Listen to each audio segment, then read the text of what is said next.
Forward TV. The world is thinking. For those who don't know, some of the polls are really quite ludicrous almost. There's an organisation called PIPA, which I think stands for Program in International and Public Affairs. They did some polls. And they asked people, they were talking about what percentage, or first they asked them, do you think the United States gives too much foreign aid, or about right, or not enough? And quite a lot of people, I think a majority or close to, said too much.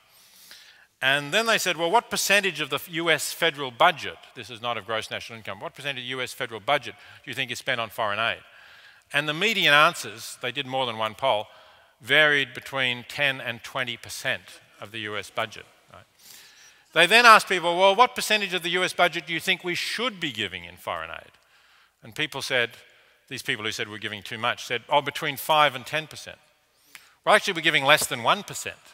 So here are people saying we're giving too much foreign aid, and then you say, so how much should we give? And they give you a figure that's 5 or 10 times as much as we're actually giving. So there is a huge amount of ignorance, and again, it's something that we really ought to be working to prevent.